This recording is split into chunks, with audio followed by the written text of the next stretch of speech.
The lock on the dressing room door turned with a soft, deliberate click, and on the other side of it, Iselle Marivaux counted to 3 before she let her hand fall from the key. She had a few seconds to decide. The bell in the south tower had not yet struck, the corridor outside was still empty of footsteps, and the dress laid across the chaise behind her was not the one anyone in the house expected her to wear.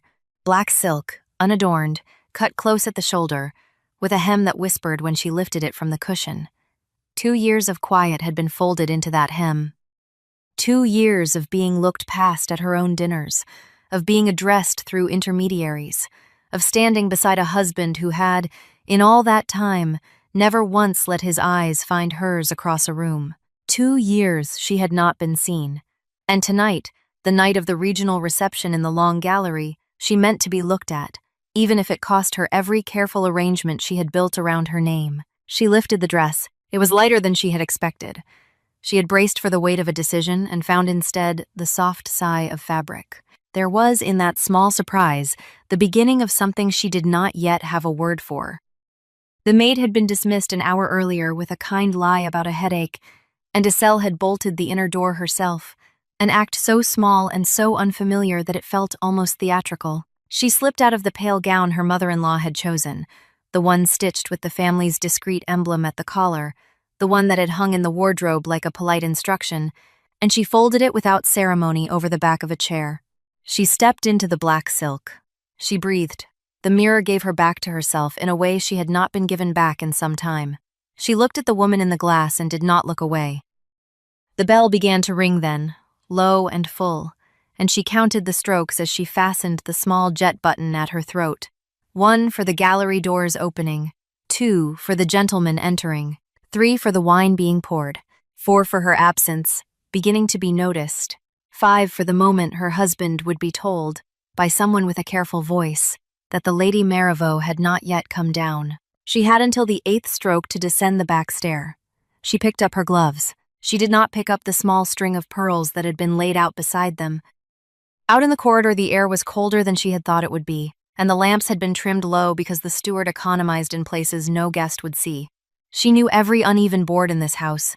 She had walked them in slippers at midnight when she could not sleep, and in riding boots at dawn when she could, and she knew which of them sighed and which of them held their tongues.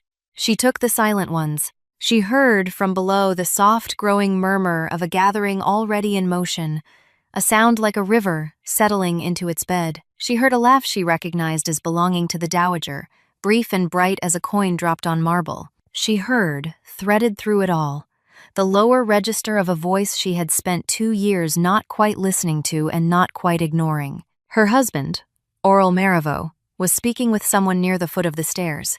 He did not know she was above him. He had not known where she was for most of 2 years.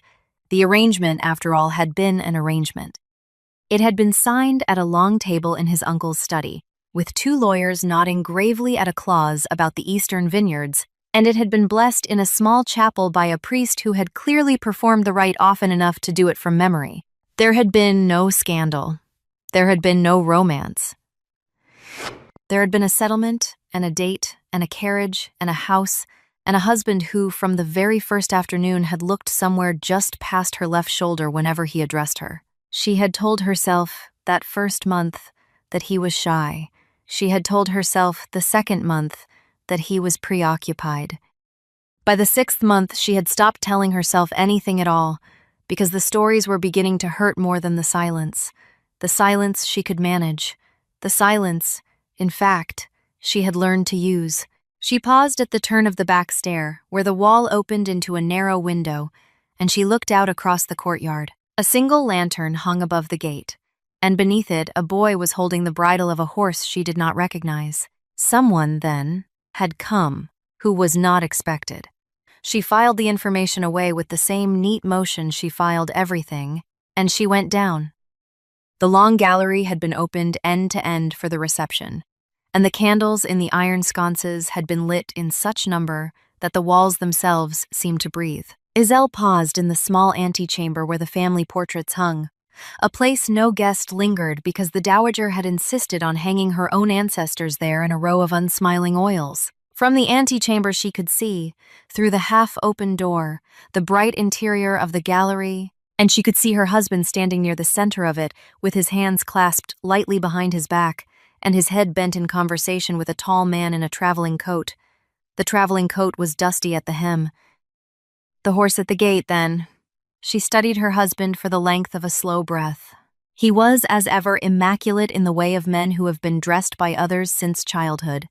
His dark coat buttoned to the throat, his hair brushed back from a face that gave very little away. He had a habit of standing perfectly still while he listened, as if any motion would interrupt what was being said to him, and it was this stillness that had once, very briefly, made her think he might be a man who could be known. She had been wrong about that, or she had been impatient, or both. She let the door breathe a little wider and stepped through. The gallery did not, at first, notice her. The musicians in the alcove had begun a low piece without dancing, the sort of thing that filled the air without asking anything of it, and the guests near the doors were occupied with one another. She walked the length of the carpet without hurry. She had learned long ago that hurry invited remark. A footman near the punch table saw her first, and his eyes widened by perhaps half a degree, which, on a face trained in service, was the equivalent of a gasp. He recovered, bowed, and offered her a glass she did not take. The second to see her was the dowager, who was seated at the far end of the gallery in the carved chair she preferred, and who used a small jeweled glass to inspect anyone within range. The dowager's lips parted, then closed, then parted again. Iselle inclined her head with perfect politeness and kept walking. She did not look at her husband. She walked past him. The dowager rose from her chair, which she did not often do unaided, and made her way along the wall with a quickness that suggested she had decided to intercept. Iselle reached the small group near the windows, 2 elderly cousins and the wife of a magistrate, and greeted them by name. They greeted her back, and then there was a small, uncertain pause, as each of them in turn took in the dress.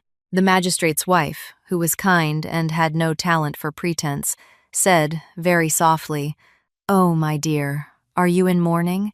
And Iselle smiled the smile she had perfected and said, "Only for an idea." The magistrate's wife did not know what to do with this, and laughed a small laugh that was 3 parts confusion and 1 part admiration, and the elderly cousins exchanged a glance that would be discussed in carriages on the way home.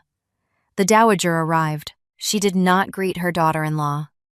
She said, in a voice meant to be heard by precisely those within 3 paces, "This is not the gown we discussed." Iselle turned to her and said, "No, it is not," with a clarity that surprised even her. She had expected, when she had imagined this moment in the dressing room, that her voice would tremble. It did not. It came out even and low, the way a bell sounds when it has been struck cleanly. The dowager's mouth tightened. She looked for a brief instant, almost interested. Then the formal mask slid back into place, and she said, "We will speak later," and turned to greet a viscount who had not asked to be greeted. Iselle let the silence hold. She did not fill it. Across the gallery, somewhere behind her, she felt the change. It was not a sound. It was not even a motion she could name. It was the kind of shift one feels in a room when a draft has been let in from somewhere unexpected. A small alteration of the air. She did not turn. She would not turn. She accepted a glass from the footman this time and lifted it to her lips and tasted nothing. She had a few seconds to decide. Again. And again she counted to 3 before she allowed herself to look. She looked at her husband, and her husband was looking at her. He had stopped speaking mid-sentence. The tall man in the traveling coat had noticed, and had glanced from him to her and back again with the careful neutrality of a man whose profession had taught him not to remark on anything until paid to. Aurel Marivaux did not seem to be aware that he had stopped speaking. His hands were still clasped behind his back. His head was no longer bent. His eyes, which Iselle had only ever truly seen in profile and at angles, were now fixed on her in a way that made her understand, with a quiet shock, that she had never actually been seen by him before. Not on the day of their signing. Not on the day of the chapel. Not on any of the 723 mornings since. She had been spoken near, dined opposite, ridden beside, but she had not been looked at. She was being looked at now. She held the glass very still. The musicians in the alcove finished one slow figure and began another. The dowager, sensing something she did not understand, lifted her jeweled lens and turned in her chair, and for the first time in Isel's 2 years in the house, the dowager's lens did not find what it was hunting for, because Oral had taken 3 steps toward his wife without quite seeming to know he was moving. He stopped at a distance that was, by any measure of the room, improper. He said her name. He said it the way a man says a word he has only ever read before, as if testing the shape of it in his mouth, as if he had been told the pronunciation by someone who had not been entirely sure. Isel. She did not answer at once. She looked at him steadily, and she let him see her looking. Then she said evenly, "You have not used my name in this house since the night we arrived." He did not flinch. He said, "I know." There was a small pause in which the gallery, by some collective instinct of the well-bred, decided to look elsewhere. The cousins drifted toward the punch. The magistrate's wife discovered a sudden interest in a portrait. The dowager, frustrated to be unable to intervene without drawing attention to what she did not want noticed, sat back in her chair and tapped one knuckle against the carved arm. Aurel said, more quietly, "May we step out a moment?" Isel considered him. The traveling coat had withdrawn to the punch table with admirable speed. The candles flickered as a door opened somewhere down the gallery. Outside, beyond the tall windows, the courtyard lantern swung gently in a wind that had risen since she came down. She said after a moment, "The orangery is open." He inclined his head. He did not offer her his arm, and she was grateful for it, because if he had touched her at that moment, she did not know what she would have done. They walked the length of the gallery together without touching, and the air between them was the air of 2 strangers who have been told, by an authority neither of them respects, that they are bound. The orangery lay at the gallery's eastern end, through a pair of glass doors. It smelled of citrus leaves and damp brick, and the faint trace of pipe smoke from someone who had stolen out earlier and stood by the fountain. The lanterns there had been dimmed to almost nothing. The plants made a soft wall of green between them and the gallery, and the small fountain in the center made a sound like rain falling at a great distance. Oral closed the glass doors behind them. He did not turn at once. He stood with his hands still resting on the brass handle as if he were uncertain whether to step forward into what came next or to retreat into what had been. She watched his shoulders. They were very still. She knew that stillness. She had read it for 2 years. She had read it as indifference, as boredom, as a quiet contempt she had never understood the cause of. She was beginning to read it differently now, and she was not yet sure she trusted the new reading. He turned. The lantern light caught the side of his face and showed her for the first time the small lines at the corner of his eye, the faint shadow under it, a tiredness she had not been permitted to notice before. He said, "The dress." He stopped. He tried again. He said, "I want to explain." She set her glass down on the rim of the fountain. The water took a small bright drop of it and carried it away. She said, "Then explain." He looked at the floor of the orangery for what felt like a long time. He was choosing the order of his words with the care of a man diffusing something. He said, "My brother." She did not move. She had been told there had been a brother. She had been told nothing else. The dowager kept no portrait of him. The steward did not speak of him. There was a room on the upper floor whose door was always locked, and Isel had assumed, with the polite incuriosity she had cultivated, that it was simply a room no one wished to use. Aurel said, "My brother was to have married you." He said the contract had been drawn in his name. He said he died 11 days before the date that had been set. He said my mother decided that the alliance could not be broken without ruin, and the families agreed, and I was substituted for him. He said, I did not learn of any of it until 2 days before the signing. He said, when I came to the table, I came as a man stepping into another man's place. He looked up. He said, and I could not bring myself to look at you, because I was afraid that if I did, you would see, written across my face, the fact that I was not the man you had agreed to. She was very quiet for a long moment after he stopped. The fountain went on with its distant, small rain. Somewhere beyond the glass doors, a footman dropped a tray and recovered it without breakage, and the brief metallic alarm of it ran along the orangery floor like a startled animal. She did not look away from him. She said, At last, you have let me believe for 2 years that I had offended you. He closed his eyes briefly. He said, I know. She said, You have let your mother speak to me, and through me, and around me, as though I were a piece of furniture she had been obliged to accept with the rest of the dowry. He said, I know. She said, "You sat across from me at table 4 times a week and looked at the carafe rather than at my face." He said, "I counted them." She did not know what to do with that. She had imagined many possibilities in 2 years. She had imagined that he was in love elsewhere. She had imagined that he had been pressed into the marriage by debt. She had imagined that he found her ugly or dull or beneath him, or simply not worth the effort of noticing. She had not imagined that he had been afraid of her. The word arranged itself in her mind without her permission, and she set it carefully down beside the dress she was wearing and the locked room upstairs, and the silence at the foot of every staircase. And the picture they made together was so different from the one she had been carrying that for a moment she could not speak. She said finally, "Why tonight?" He almost smiled. It was not a smile of amusement. It was the smile of a man who has just been outflanked and finds to his surprise that he is not sorry. He said, "Because tonight you wore a dress that made it impossible for me to look at anything else." He said, "I have spent 2 years not looking at you because I was afraid of what I would feel." He said, "I came down the stairs tonight and a man I do not know was telling me about a horse, and I looked across the gallery, and there you were in black, and I forgot the horse and the man and my own name, and I understood, in a way I should have understood at the table 2 years ago, that I had been a coward." She let the silence hold. He did not fill it. She turned away from him and walked the few steps to the nearest lemon tree and laid her fingertips on a single waxy leaf, and the leaf was cool and unsurprised by her touch. She said with her back to him, "The locked room upstairs," he said, was his. She said, "You have not opened it."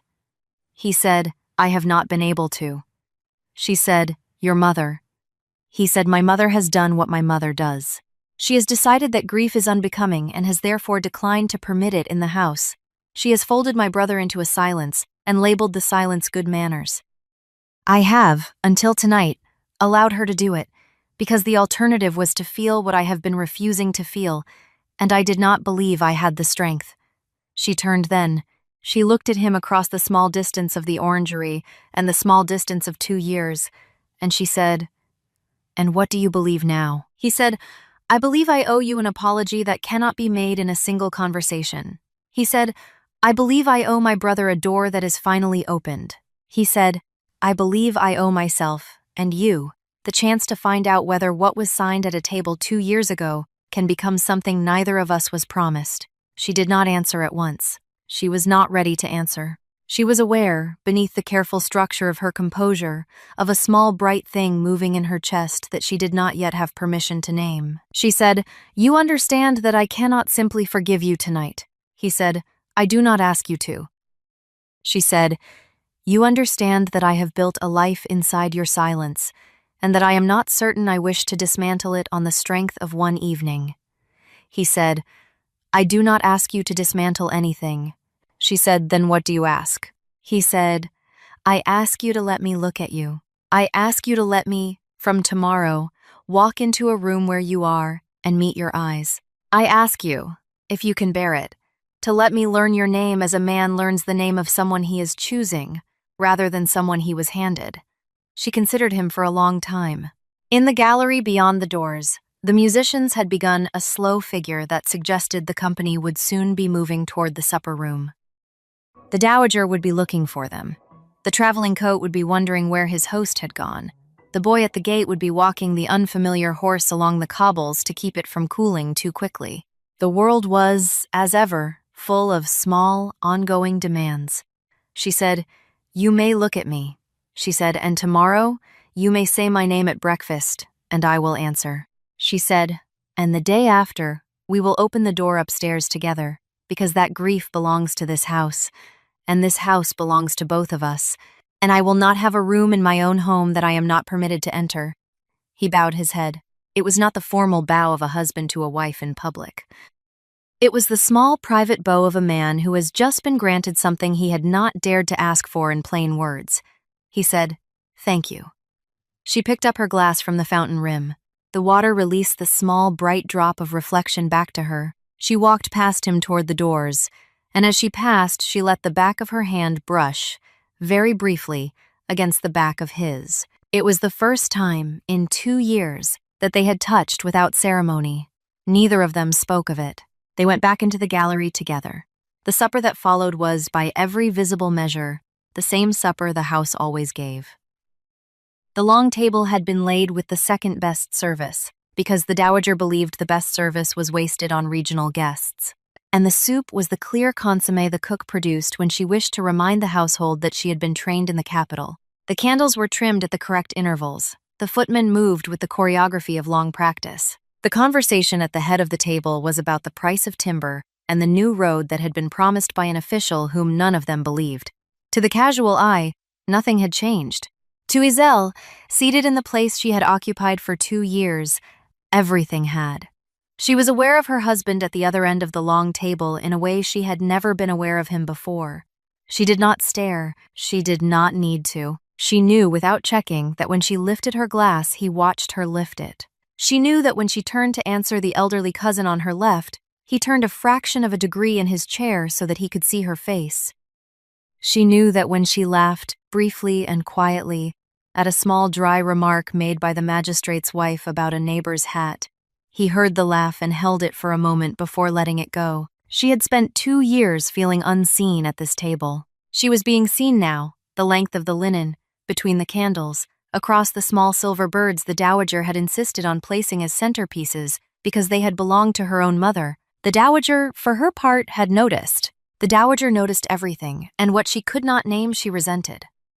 She sat very straight in her chair and conducted the conversation with the particular brittleness of a woman who senses that the room has shifted under her without her consent.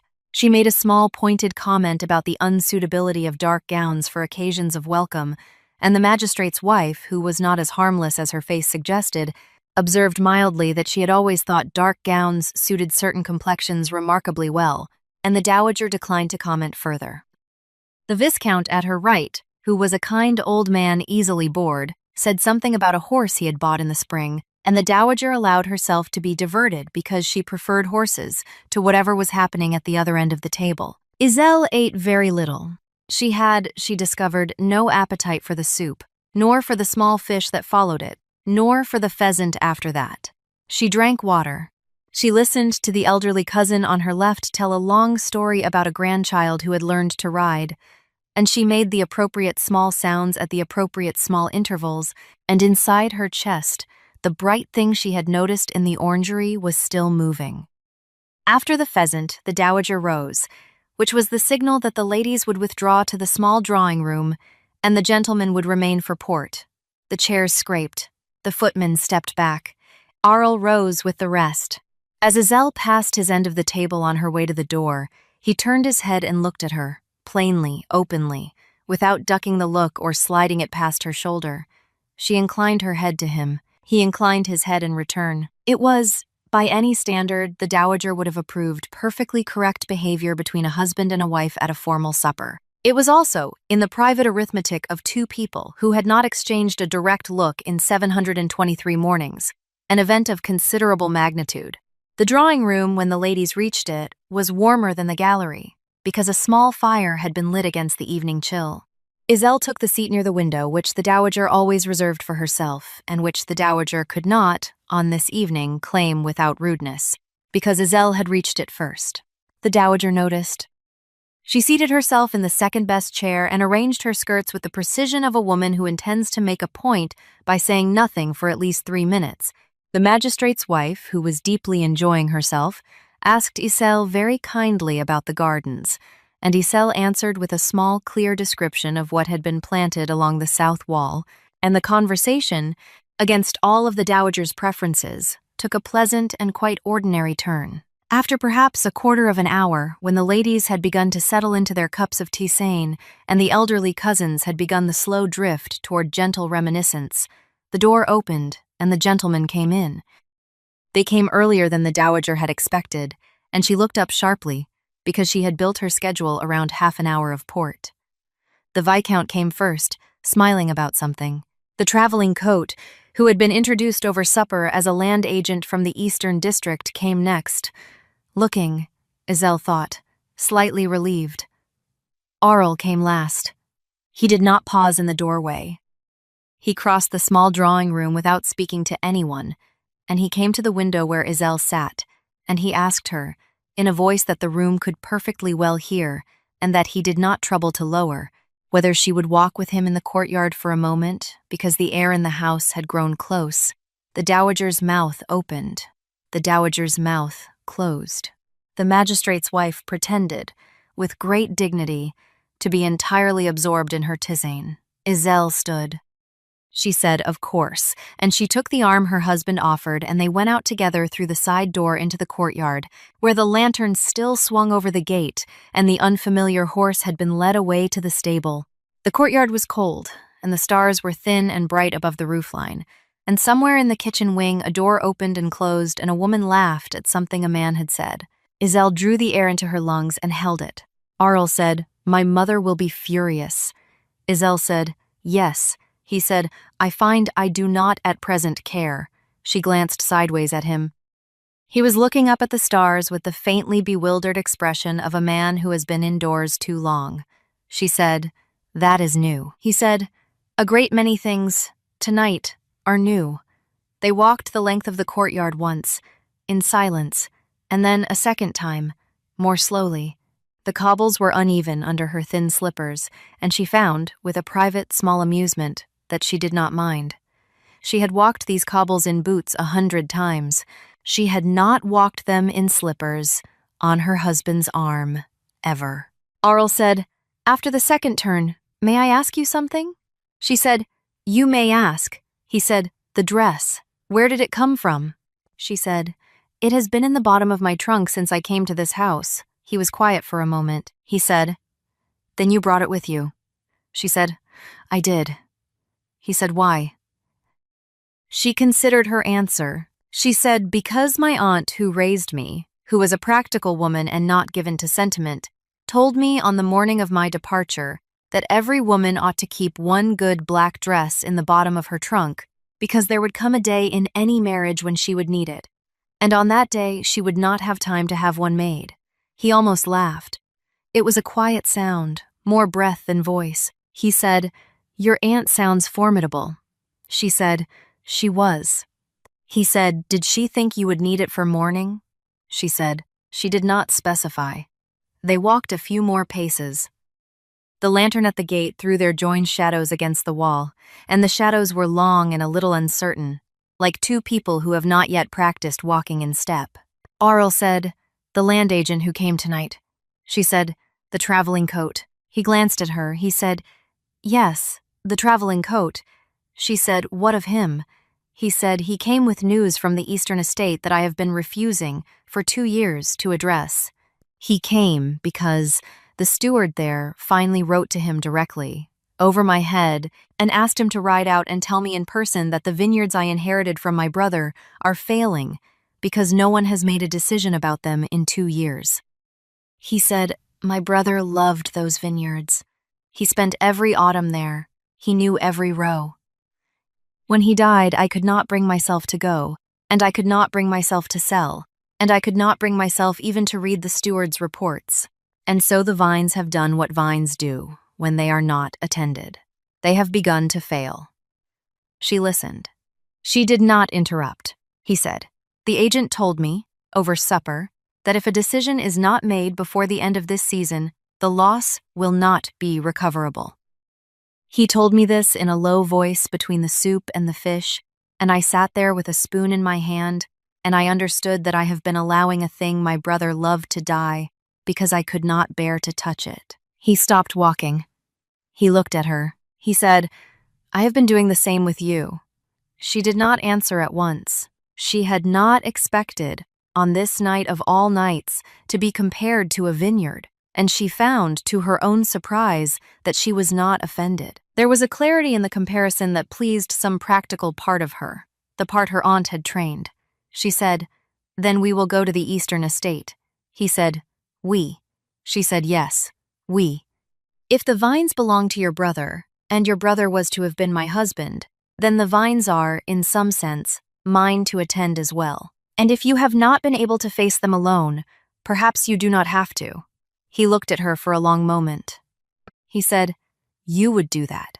She said, "I would do that on one condition." He waited. She said, that we open the room upstairs first." He nodded slowly. He said, "Yes." They walked back toward the side door together.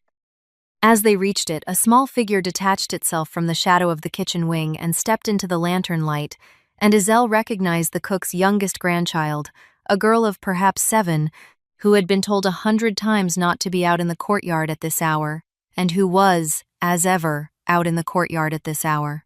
The child stopped when she saw them, and her eyes went very wide, and she made a small, clumsy curtsy that nearly landed her on the cobbles. Iselle smiled at her. She said, gently, "You are out late." The child said, in a whisper, "I came to see the lady in the black dress." Iselle crouched down, careful of the silk, until her face was level with the child's. She said, "And what do you think?" The child considered her with the grave attention only a small child can give. The child said, "Finally, you look like the queen in the story about the winter." Iselle did not know what story this was. She suspected the cook had been inventing it on slow afternoons. She said, "Thank you." "That is the kindest thing anyone has said to me tonight." The child, emboldened, said, "Are you sad?" Iselle thought about the question. She said, "I was." The child said, "Are you still?" Iselle stood up. She looked at her husband, who was watching the child with an expression she had not seen on his face before, a softness that sat oddly on his careful mouth. She said, "I do not think I am still, not in the way I was." The child seemed satisfied with this answer, and turned, and ran back into the shadow of the kitchen wing, and a moment later they heard a door open, and a low scolding voice and the door closing again. Aurel said, quietly, "You were kind to her." Iselle said, "She was kind to me." They went back inside.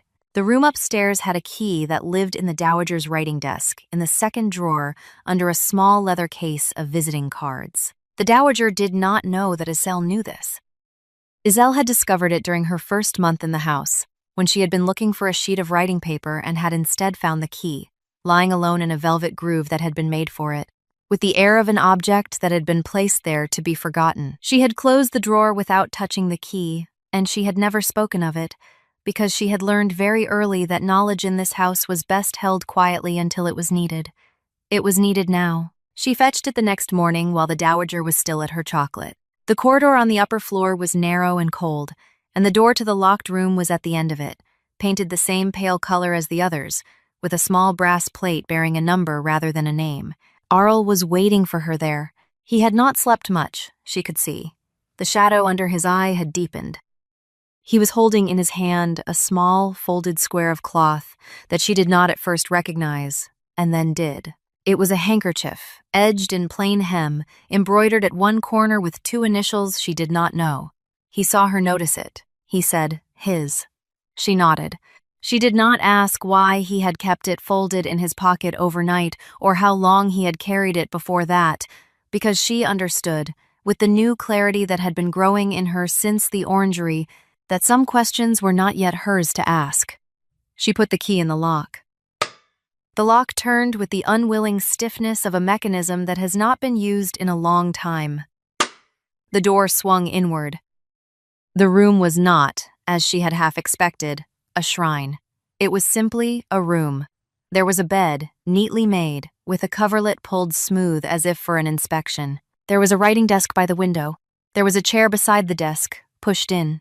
There was a bookcase along one wall, half full of books and half full of the small useful objects of a working life, a tin of nibs, a stack of unlabeled notebooks, a brass instrument of a kind Iselle did not recognize, 2 flat stones of the sort one picks up on a riverbank and forgets to leave behind.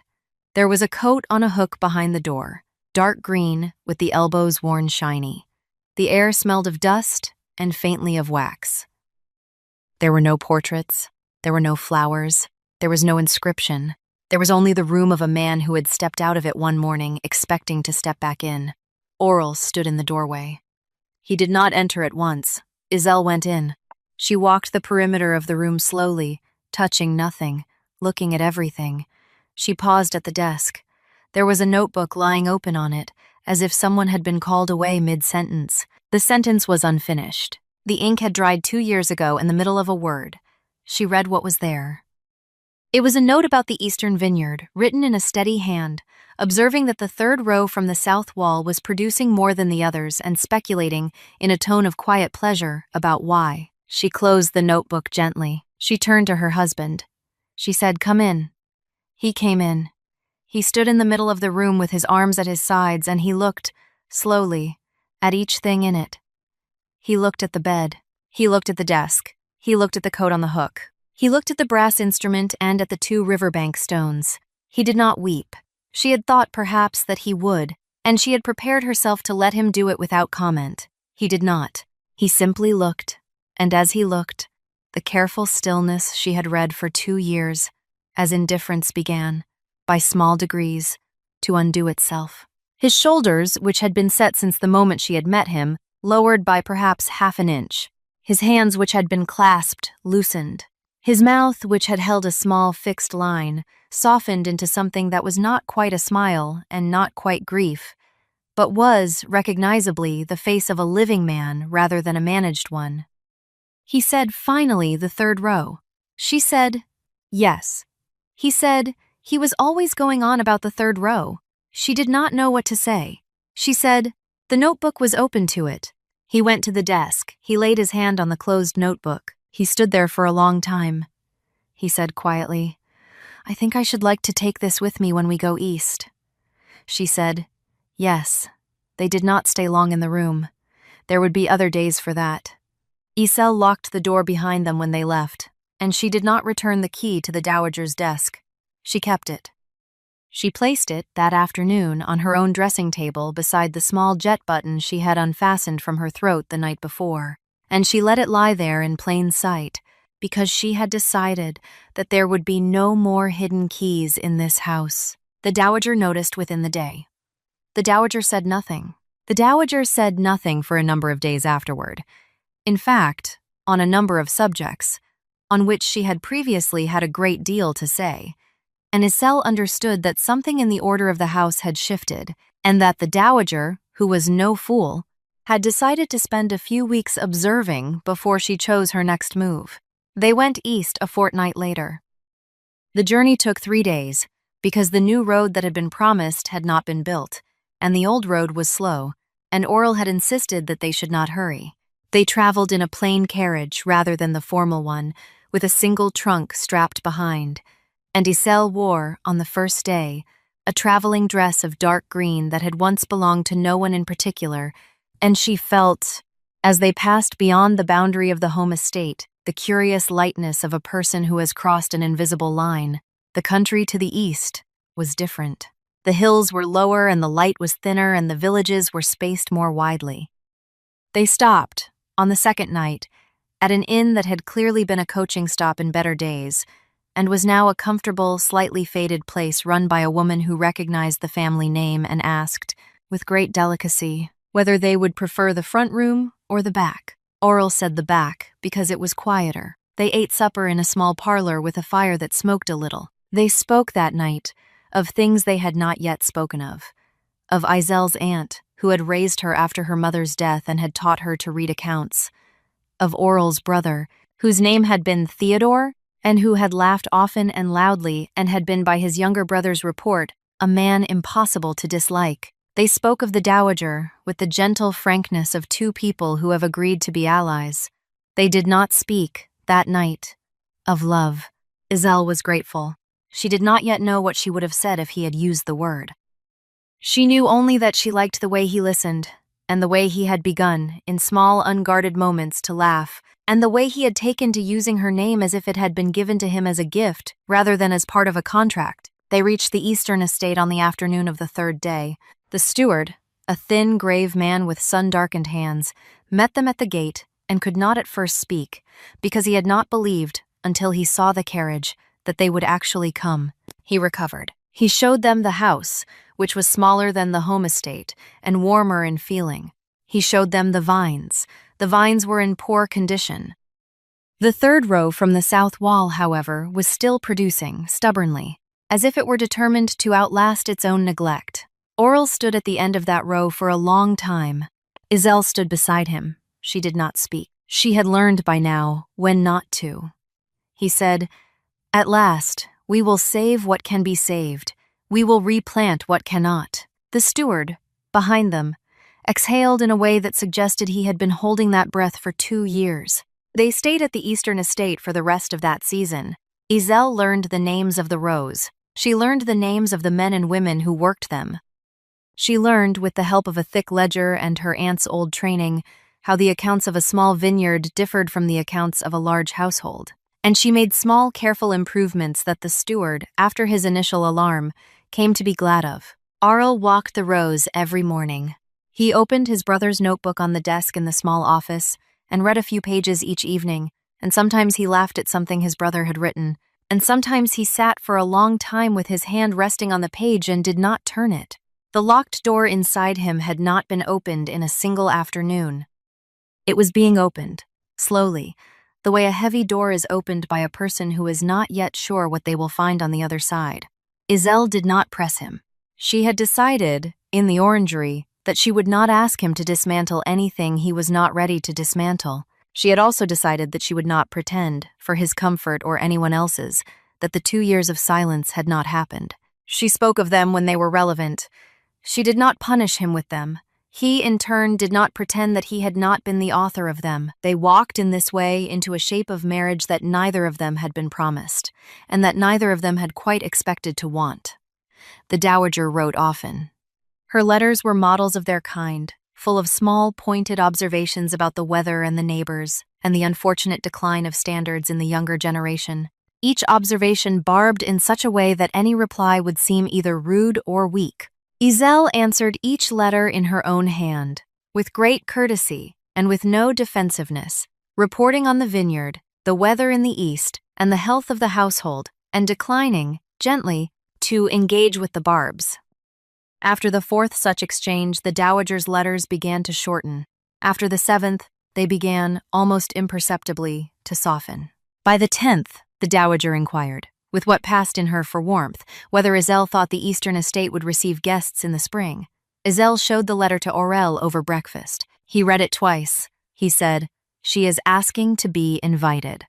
Iselle said, "Yes." He said, "Will you invite her?" Iselle considered. She said, "I will, but on terms." He said, "What terms?" She said that she comes as a guest in our house and not as the mistress of it. He looked at her for a long moment, and then he smiled, the small private smile she had begun, in the months at the Eastern Estate, to think of as belonging to her. He said, "You have grown, in this country, into a person I would not have dared to imagine." She said mildly, "I have not grown, I have unfolded." He thought about that. He said, "Yes, that is the better word."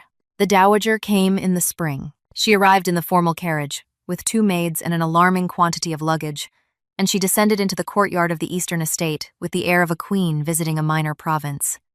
She was met by her son and her daughter-in-law together, standing side by side, and she was shown to a guest room that had been prepared for her with great care and no ostentation. She inspected it without comment.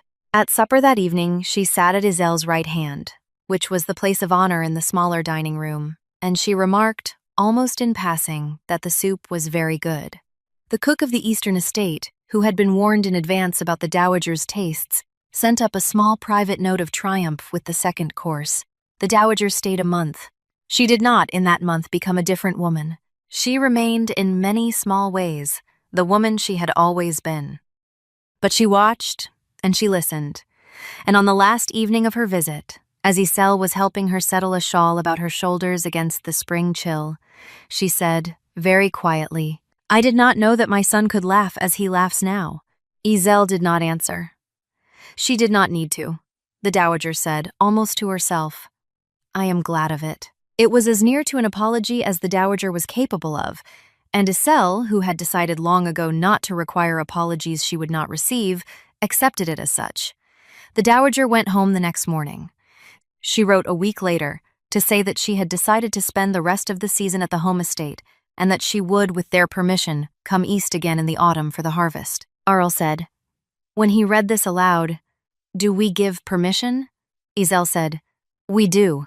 The harvest, when it came, was small but real. The 3rd row from the south wall produced as it had always produced. The replanted rows would not bear for several years, but they had taken root, and the steward, who had grown almost cheerful, predicted a respectable yield within 3 seasons. On the evening of the last day of picking, the household gathered in the courtyard for the small supper that was the Eastern custom, and Iselle wore, because she had decided to, the black silk dress. It had been let out at the shoulder and taken in at the waist, because a year of country food and country walking had altered her, and the alterations had been done by a seamstress in the village who had not asked any questions. The dress caught the lantern light differently in the courtyard of the Eastern estate than it had in the long gallery a year before. It looked here less like a declaration and more like a familiar garment a woman wears for an occasion that matters to her. The pickers, who had been told nothing of its history, admired it without ceremony. The dowager, who had arrived 2 days earlier for the harvest as promised, looked at it across the courtyard and inclined her head, very slightly, in a way that Iselle understood to mean a number of things, none of which the dowager would ever say aloud. Aurel came to stand beside his wife near the fountain, which in this courtyard was not stone but a simple iron pump with a tin cup chained to it. He said, "Do you remember?" She said, "I remember." He said, "I have, since that night, looked at you every day." She said, "I have noticed." He said, "I intend to go on doing it." She said, "Please do." They stood there for a while in the easy silence that had grown up between them, and the pickers laughed at something at the long table, and the dowager accepted a glass of the new wine with the grave dignity of a woman performing a sacred duty. And somewhere in the warm dark beyond the lantern light a small dog barked once and was answered by another. Iselle thought, without surprise, that she was happy. She thought it broke quietly in her chest, the way good news arrives in a house that has been waiting for it. She did not say so. She did not need to. He was looking at her. He had been looking at her for a year. He would, she understood now, go on looking. Of the others, briefly, as the story winds toward its hearth, the dowager softened by degrees, never fully but enough, and lived out her years dividing her time between the 2 estates, scolding the cook at one and the steward at the other with such impartial vigor that both grew fond of her in spite of themselves. The traveling coat, the land agent, was retained by the family, and became, over time, a friend, and was eventually godfather to a child whose name does not concern us here. The cook's youngest grandchild, the small girl in the courtyard, grew into a tall, serious young woman who took service in Iselle's own household and was taught by Iselle herself to read, and who claimed all her life that the lady she served had once been a queen in a story about the winter, and was never quite persuaded otherwise. The magistrate's wife dined out for years on the tale of the black dress and improved it each time. The locked room at the home estate was not locked again. It became, at Iselle's quiet suggestion, a small library, with the brass instrument on the desk and the 2 riverbank stones as paperweights. And the dark green coat was given, after some thought, to a young man on the Eastern estate who needed one and whose shoulders were the right shape. The notebook lived on Aurel's own writing desk after that, and was added to, in his hand, year by year, until the 2 hands together filled it. And now, friend by the fire, let me ask you this, gently. Have you ever sat across a table from someone for longer than you should have, believing yourself unseen, while the truth was only that the other person did not yet know how to look? Have you ever kept a good black dress, or its equivalent, folded at the bottom of a trunk against a day you could not name, and felt, when the day came, the small, grateful weight of your own foresight? Have you ever opened a door you had been afraid to open, and found on the other side not the thing you feared, but only a room, and in the room a chair, and in the chair the shape of a life waiting patiently to be sat back down in? If any of this has been true for you, even once, then you and Iselle have walked a little of the same road, and you will know why she did not need to speak when she stood by the iron pump in the courtyard with her husband at her side. Tell me, before you go, which moment stayed with you? Was it the click of the lock in the dressing room when she chose the dress? Was it the orangery and the fountain and the word brother spoken at last? Was it the small grave child who thought she was a queen in the winter, or the 3rd row from the south wall, stubborn and producing against all neglect, or the dowager's quiet, almost grudging gladness on the last evening of her first visit east? Whichever it was, carry it with you a little while. Set another log on the fire, if you have one, and let the room grow warm around you, and when you are ready, come back and sit with me again, because there is always another story waiting on this hearth, and I would be glad of your company when it begins. Sleep well, friend. Rest easy. The next tale is already gathering itself in the embers, and I will keep your seat warm until you return.